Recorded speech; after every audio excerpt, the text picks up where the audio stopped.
স্বরাষ্ট্র প্রতিমন্ত্রী ছিলাম। আমার দায়িত্ব আমি নীতির সাথে, আদর্শের সাথে, সততার সাথে আমি পালন করতে চেয়েছি। আমি অন্যায়, অনিয়ম, দুর্নীতির বিরুদ্ধে সোচ্চার ছিলাম এবং পদক্ষেপ নেওয়ার চেষ্টা করেছি।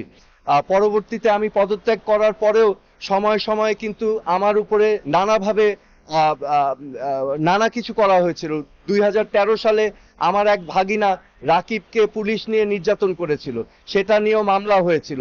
পরবর্তীতে 2018-19 সালে আমার আরেক ভাগিনা, ওকে কিন্তু অপহরণ করে এই যে আজকে যে আয়নাঘর আছে, সেই আয়নাঘরে 11 দিন রাখা হয়েছিল। আমি কিন্তু সে সময় প্রতিবাদ করেছিলাম গুম, খুন, হত্যার বিরুদ্ধে। এবং আমি অনেক কষ্ট করে, অনেক কায়দা করে আমার ভাগিনাকে উদ্ধার করে এনেছিলাম। এবং আমি সেই সময় কিন্তু বারবার বলেছিলাম এরকম ঘটনা ঠিক না, এরকম ঘটনা যেন আর কোনোদিনও বাংলাদেশের মাটিতে না হয়।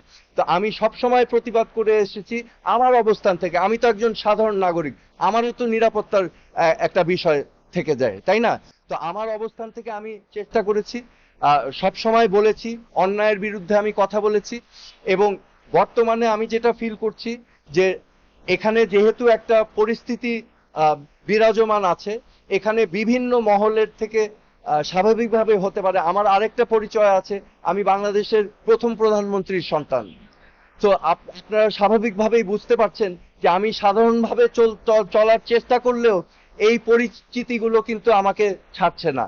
তো সেই কারণেই আমি আমার নিরাপত্তা নিয়ে একটু শঙ্কিত, কারণ আমারও অধিকার আছে একজন সাধারণ নাগরিক হিসাবে বেঁচে থাকার।